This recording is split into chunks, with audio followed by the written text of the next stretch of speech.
de parto vaginal. Veamos que estén todos. Ya, sí. Entonces, el parto es el conjunto de fenómenos fisiológicos que determinan y acompañan la expulsión del feto y los anexos ovulares desde la cavidad uterina al exterior del canal, a través del canal del parto. Cosas que tenemos que saber para poder tener un trabajo, o sea, para poder tener un parto es la presentación del feto. La más frecuente es la presentación de vértice por polo cefálico, que corresponde al 95-96% de los partos, con una presentación cefálica bien flectada. El punto de reparo en esta situación va a ser el occipucio, y la variedad de posición va a depender de la relación del occipucio con la pelvis materna. Ya, respecto a esto, a lo de la variedad de posición, tenemos 8 posibles variedades de posición. Tenemos la variedad de posición occipito-púbica, que es la más frecuente y que es la que les mostré en el dibujo. Occipito-sacra, que significaría de que el occipucio está enfrente al sacro. Occipito-ilíaca izquierda anterior. Occipito-ilíaca transversa. Occipito-ilíaca izquierda transversa. Occipito-ilíaca izquierda posterior. Occipito-ilíaca derecha anterior. Occipito-ilíaca derecha transversa. Y occipito-ilíaca derecha posterior. ¿Ya? En el fondo, imagínense, hagan como unas manecillas del reloj de la pelvis y van ordenando hacia dónde se va enfrentando el occipucio para poder ver la variedad de posición. Yeah. Respecto a los mecanismos del parto en presentación de vértice, van a depender principalmente de la acomodación de la cabeza, de la orientación de esta y de la flexión. ¿Ya? Luego de esto va a ocurrir un descenso de la cabeza con un encajamiento sinclítico en un 75% de las presentaciones de vértice, pero que generalmente se corrige solo. Asinclítico. Asinclítico, es como que la cabeza está como medio chiquita. Sin embargo, cuando eso ocurre, se corrige solo la mayoría de las veces, y si no, lo corregimos nosotros a través del tacto vaginal. ¿Ya? Ya. Luego va a ocurrir una rotación interna de la cabeza y sincrónicamente debe ocurrir la acomodación de los hombros frente a los diámetros de la pelvis. Posterior a eso se desprende la cabeza y hay un descenso de los hombros por el canal del parto y una rotación interna de los hombros junto con la rotación externa de la cabeza que ya ha sido expulsada. ¿Ya? Uh-huh. Y ya después de esto ocurre el desprendimiento de los hombros. Ya con el desprendimiento de los hombros uno habla de que ocurrió el parto y en el minuto en que se desprende el hombro anterior es que nosotros indicamos la infusión de oxitocina. Entonces, en resumen de las fotos que vimos es, primero ocurre acomodación de la cabeza, descenso de la cabeza, rotación interna de la cabeza y acomodación de los hombros, desprendimiento de la cabeza y descenso de los hombros, rotación interna de los hombros y rotación externa de la cabeza, y finalmente el desprendimiento de los hombros. ¿Ya? La orientación de la cabeza, cuando ocurre la acomodación de la cabeza, primero hay que, como dijimos anteriormente, tenemos que ver hacia dónde se va a enfrentar la orientación de la cabeza, y la sutura sagital en el fondo se va a ubicar en uno de los diámetros del estrecho superior de la pelvis para poder iniciar su introducción al canal del parto. En el 60% de los casos, el diámetro que va a ser elegido es el transverso, y en posición occipito-ilíaca transversa izquierda es este mismo, ¿ya? La flexión de la cabeza, a ver, se explicó mal eso. En el fondo, primero lo más frecuente es que cuando se acomode la cabeza, como que el primer descenso sea en occipito-ilíaca izquierda transversa, pero que después la cabeza como que se reacomode hacia la variedad de posición. ¿Se entiende? Sí. Ya. Estamos hablando de frecuencias, puede ser como de diferentes variedades de posición en todo caso. La flexión de la cabeza va a ocurrir una vez ubicada en el diámetro a nivel del estrecho superior. El feto va a completar la flexión de la cabeza sobre el tórax, o sea, como que el mentón se va a pegar hacia el tórax, de forma que el mentón, o sea, que en el fondo, con este movimiento, uno logre que el feto presente su diámetro más pequeño, que es el suboccipito bregmático, al estrecho superior de la pelvis. ¿Ya? Ya. El descenso de la cabeza va a ocurrir con un grado de sinclitismo, como les dije, y es un proceso bastante rápido y que involucra una especie como de introducción, como de encajamiento hacia la cabeza, hacia la pelvis. La rotación interna de la cabeza y la acomodación de los hombros, lo que va a ocurrir es que la fontanela, en la mayoría de los casos, insisto, es que la fontanela posterior esté hacia la sínfisis del pubis, porque dijimos que nuestro punto de reparo iba a ser el occipucio, y se va a adaptar el diámetro suboccipito pregmático al diámetro anteroposterior de la pelvis. ¿Ya? ¿Por qué? Porque a este nivel de la pelvis, que es el nivel de la pelvis media, el diámetro más estrecho es el diámetro transverso, que es el que une las espinas ciáticas. ¿Ya? Sí. Los hombros se van a orientar en este mismo tiempo en forma transversa al estrecho superior de la pelvis. Después ocurre entonces el desprendimiento de la cabeza, el descenso de los hombros, rotación interna de los hombros, rotación externa de las cabezas, que son dependientes de las contracciones uterinas y del pujo materno para que ocurran estos mecanismos. Y eso principalmente. Ahora, todo esto, cuando es en cualquier otra variedad de posición que no sea la que les mencioné, es normal que sea más lento porque no estás entregando los mejores diámetros del feto a los mejores diámetros de la pelvis, ¿ya? Y si es por polo podálico, con mayor razón. O sea, un parto en podálica, obviamente, todo este mecanismo de expulsión va a ser mucho más lento. Sí. Y lo que uno nunca debe hacer frente a un parto en podálica, que a la mediante no me tocará atenderlo, es intervenir y tratar de acelerar las cosas. Entre más tracción uno genere, más va a disociar el parto y más riesgo vamos a tener de complicaciones. Estoy con la garganta un poco maluenda, entonces por eso estaba tomando el líquido constantemente mientras les presento. Les pido disculpas. No se preocupe. Hay que tomar agüita. Sí. Ya. Entonces, respecto a la flexión incompleta del polo cefálico, el problema es que ahí el diámetro presentado va a ser el occipito frontal, que mide alrededor del 12 centímetros, perdón, y ahí el punto de reparo va a ser la fontanela anterior, ¿ya? Y en general esto pasa en menos del 1% al final del parto. O sea, en el fondo puede ser más lento, ¿ya? Y la más distóxica de las presentaciones cefálicas, y que acá sí vamos a tener un problema, es la de cara, exactamente, ¿ya? Y que ahí el diámetro va a ser el occipito mentoniano, que mide 13,5 centímetros, es muy infrecuente, 1 en 1000, y el punto de reparo va a ser la nariz. Ahora, respecto a esto,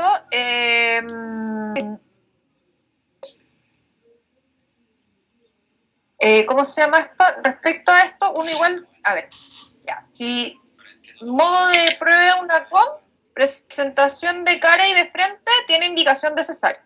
Sí. ¿Ya? Modo de doctora Elisa Díaz, le gustan los partos vaginales. Uno lo que hace es un tacto, elevas levemente la presentación y corriges la posición de la cabeza. Okay. Y eso le duele a la paciente, pero es rapidito. Y la extensión total de cabeza ocurre en un 2 a 3%, y ahí el diámetro mayor ofrecido a la pelvis es de 9,5 centímetros, por lo tanto ni siquiera tendría que corregir realmente porque va a lograr pasar por diámetros en el fondo. El problema es que aumenta el riesgo de desgarros perineales, ¿ya? Por las porciones sólidas del feto que te ofreces a la pelvis. Hay un tipo de presentación que nosotros hablamos, que es la presentación compuesta, que sale así la guaguita, como con la mano arriba, ¿ya? Y ahí obviamente también el riesgo es que aumentan los tiempos de expulsión del feto, y además aumenta el riesgo de desgarro perineal, ¿ya? Respecto a la retención de hombros, tiene una incidencia de 0,2 a 0,5% de los partos. Se considera una emergencia obstétrica que se tiene que tratar de resolver antes de 2 minutos. Tiene una alta tasa de morbilidad materna y mortalidad neonatal. Y se recomienda prevenir ciertos factores de riesgo, como por ejemplo, identificación precoz de una macrosomía para indicar cesárea, obesidad materna, que ocurre una especie como de atrapamiento por partes blandas, embarazo posttérmino, prolongación del periodo expulsivo, y ojo con las mamás diabéticas. Las pacientes diabéticas gestacional tienen una distribución diferente de los fetos de la grasa en su diámetro de, ¿cómo se llama esto? Se me fue el nombre. O sea, de hombro a hombro en el fondo, y son de hombros más altos en el fondo y tienen mayor riesgo de retención de hombro. Entonces, ¿cómo vamos a manejar una retención de hombro? Lo primero que vamos a hacer es gritar. Literalmente vamos a decir, tenemos una retención de hombro, necesito al equipo acá. Y el equipo acá significa que necesito que venga mi anestesista, que venga otro ginecólogo u otro residente en caso de que estén convocados, y personal de pabellón suficientemente entrenado como para un manejo quirúrgico. Se tiene que hacer una tracción inicial suave. Si empujo materno, se realiza una presión suprapúbica para realizar un desplazamiento suprapúbico, como se ve en la fotito, como que se empuja hacia el lado del pubis, ¿ya? A diferencia de lo que uno ve en las películas que como que lo aplastan, no, es empujar hacia el lado del pubis para generar un desencajamiento del hombro, ¿ya? Y una vez realizado este desencajamiento del hombro, en general se resuelve la mayoría de las retenciones. Sin embargo, puede que esto no funcione. La episiotomía en sí no ayuda a manejar la retención de hombros, pero sí me genera más espacio para yo poder meter mis manos. Por eso realizo la episiotomía, ¿ya? Sí. Y ahí lo que puedo realizar es la maniobra de McRoberts también, que es una maniobra de hiperextensión de los diámetros de la pelvis en el fondo, en que yo lo que hago es que la paciente en decúbito dorsal, completamente en decúbito dorsal, yo tengo que enderezar la camilla y sacarle el cojín de la cabeza y llevo las rodillas de la paciente hacia su tórax, ¿ya? Para extender al máximo los diámetros de la pelvis. También generalmente las pocas retenciones que no se resolvieron con desplazamiento suprapúbico se resuelven ahí. Y si a pesar de eso no lo logro, las opciones son rotación del hombro anterior, maniobra de Woods, que ahí lo que yo hago, la maniobra de Woods es la figurita B. Lo que yo hago es girar completamente el diámetro, la dirección de los hombros del feto, extracción del hombro posterior, que es lo que se ve en la foto A, y lo que se describe en la literatura, pero que por favor no lo hagan, es la fractura de clavícula, ¿ya? Ya. Ahora, además de todas estas medidas que son la clásica, lo otro que uno puede hacer, que tampoco es muy anecdótico, es la sifisiotomía del pubis, que en el fondo uno fractura el pubis de la madre, y lo otro es poner a la paciente en posición de 4 apoyos, porque eso también amplía los diámetros de la pelvis. Entonces, ahí tenemos un dibujito del desplazamiento suprapúbico, que si se fijan, ahí, sin pujo, diciéndole a la mamá, no puje, ahora uno desplaza completamente el pubis para que el hombro se libere y se desenganche. Uh-huh. Ya, el parto vaginal entonces normalmente se realiza en un pabellón de parto. El equipo profesional adecuado consiste en una matrona, un técnico de anestesia y un técnico de parto. Generalmente el anestesista no está en el parto a no ser que ocurra algún tipo de complicación, ¿ya? Y obviamente cuando también podemos estar de repente nosotros los ginecólogos. La posición correcta, la posición que ustedes ven ahí es una posición clásica de litotomía que se llama, pero que si se fijan en realidad es una posición súper distósica, ¿ya? En general lo que nosotros hacemos es poner a las pacientes en posición de litotomía, pero con cierto grado de Fowler, ¿ya?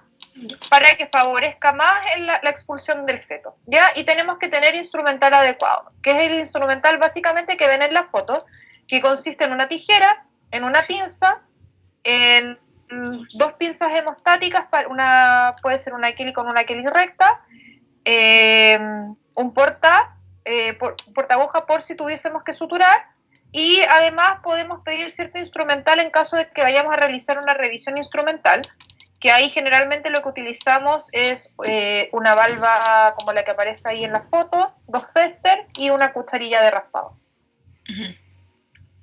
Doctora, me quedó la duda cuando habló de la posición de la madre, ¿qué diferencia había con la foto? Si tú te fijas en la foto, la paciente está en posición de litotomía, que se llama, pero que está como completamente en decúbito dorsal, con una leve inclinación en la parte del tórax como para que quede más sentadita, no tan acostada, ¿cachai? Lo que hacemos nosotros es esa misma posición, pero la dejas con Fowler. Entonces la camilla, en vez de estar así, va a estar así. Ah, ya.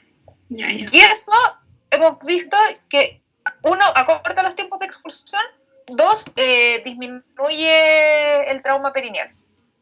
Que no es lo mismo que el parto en bipedestación, que hoy en día está muy de moda, como volviendo un poco a las culturas más ancestrales. Por ejemplo, en la cultura mapuche se utiliza parto en bipedestación, pero el parto en bipedestación sí se ha visto que aumenta el riesgo de trauma perineal. Y es básicamente porque en bipedestación tú como obstetra o dula o matrona o lo que quieras que vayas a ocupar, no vas a poder hacer una adecuada protección del periné. ¿Ya? Nosotros hacemos una maniobra que se llama maniobra de fineza, que en el fondo lo que hace es apoyar tu mano con una compresa para generar una contrapresión al periné. Porque yo tengo este fetito que va saliendo, que va haciendo una fuerza, ¿cierto? Entonces, cuando el feto logre salir de la vagina, va a ser así. Y va a ser un efecto de vacío. ¿Se entiende?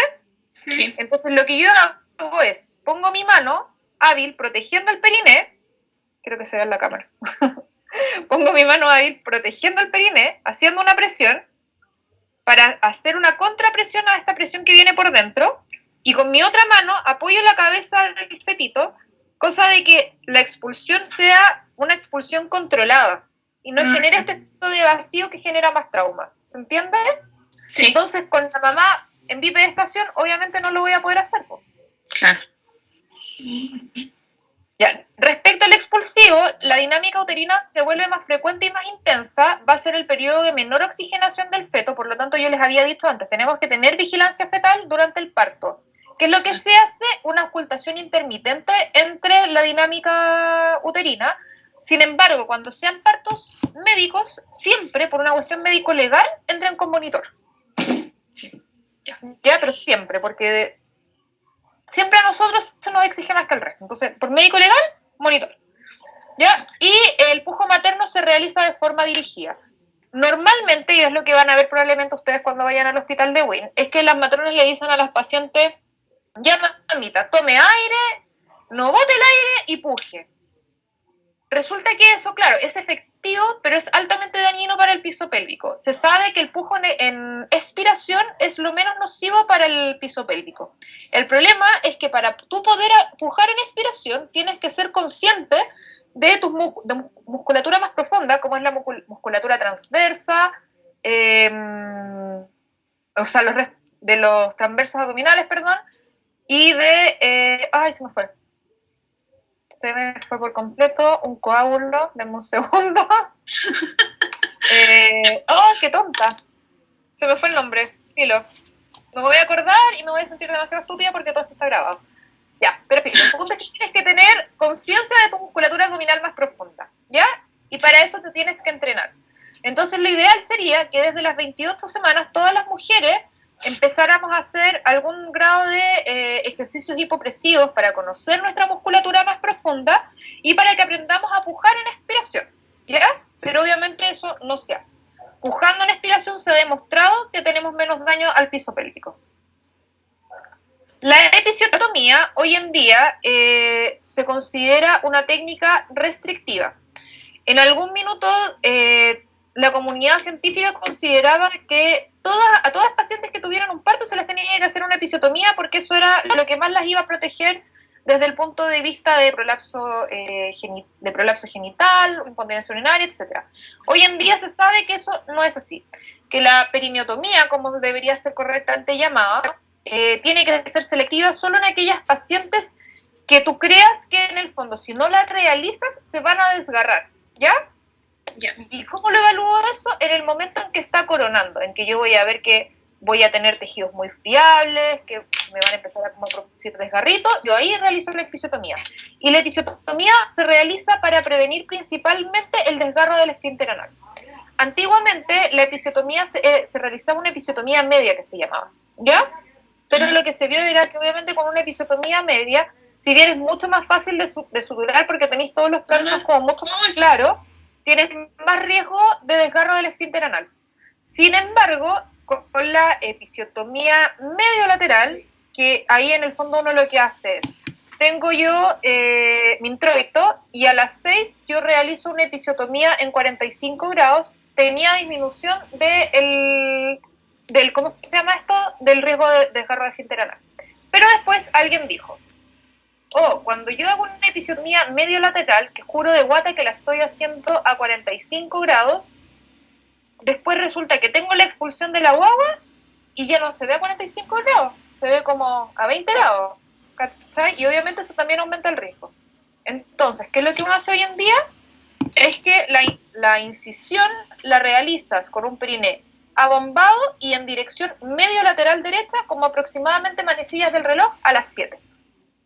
Ya 7, 8, para que sea una zona más segura. Entonces, después de eso, cuando expulsas el feto, te vas a dar cuenta que ahí realmente te quedó a 45 grados. Por ejemplo, una episiotomía o perineotomía, como dijo usted, no debería hacerse antes de que estuviese coronada. No debería hacerse antes. antes. Es responsable hacerlo, ya. Mira, más que responsable, no estaría bien indicado, ¿ya? Ahora, yo por ejemplo, yo soy ginecólogo, entonces yo lo hago a veces. Ustedes cuando sean internos no lo hagan. A veces la hago de forma más precoz cuando quiero, por ejemplo, corregir ciertas posiciones de la cabeza. Por ejemplo, quiero prevenir un force. Claro, ya. ¿Cachai? Y de hecho, cuando tú vas a hacer un force, también la episiotomía tú la haces cuando está coronando, no la haces antes. Ya. Okay. ¿Ya? Y los músculos comprometidos entonces con la episiotomía van a ser el músculo transverso superficial y el músculo bulbo esponjoso. Ya.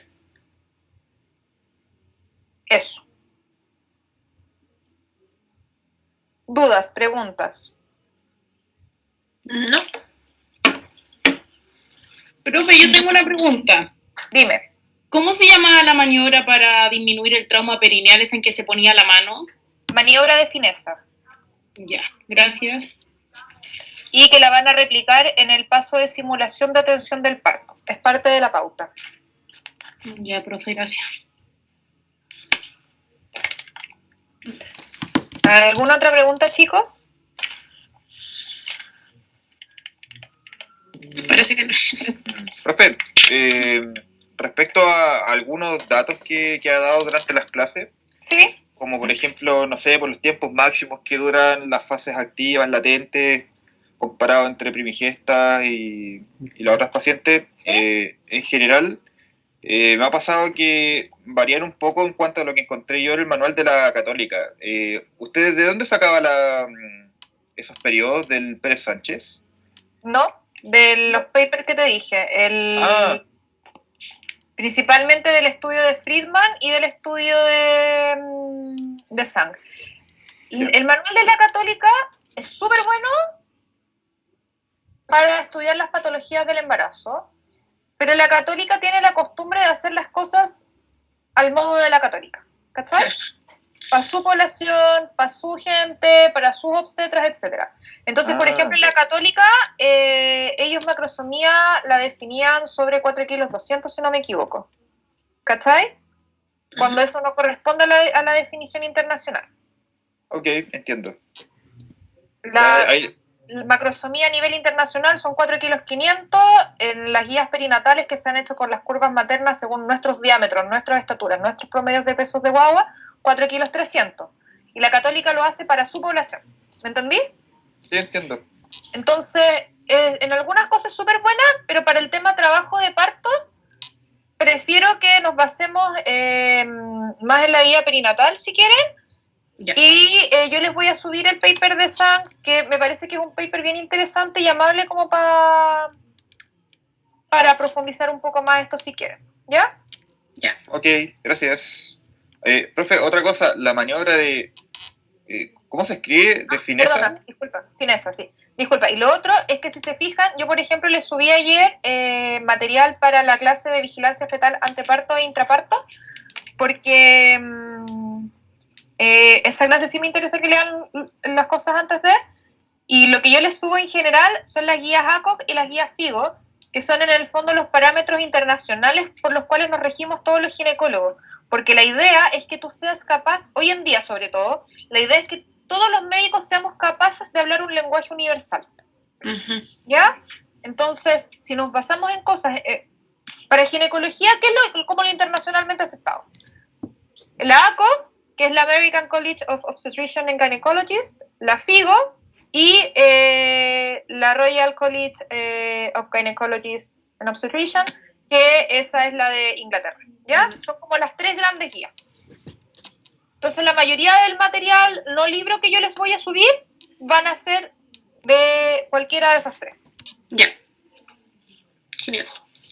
¿Ya? Por lo tanto, ¿cómo se llama esto? Mi conclusión a todo lo que les acabo de decir es: en la prueba, si me llegas a decir es que la católica decía esto, yo te voy a decir es que no estáis estudiando en la católica. Entonces, tenemos que saber lo que requiere la paciente chilena promedio. Ya. ¿Ya? Sí. Ya, fineza, ¿sabéis qué? No me acuerdo bien cómo se escribe, porque siempre lo digo, pero nunca lo escribo. Pero si no me equivoco, creo que es como se pronuncia. Déjame buscártelo. Estaba buscando y no lo encuentro, por eso no sé si era fineza como de fino o fineza con T como no sé. No me acuerdo.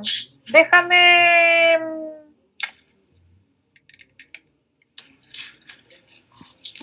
buscarlo porque no me acuerdo la verdad cómo se escribe. Es como de estas cosas que tú las decís tantas veces que sí, que se va. Sí. Y como uno no lo escribe en los protocolos. Mira, si no, búscalo como su otro nombre, maniobra de Ritgen.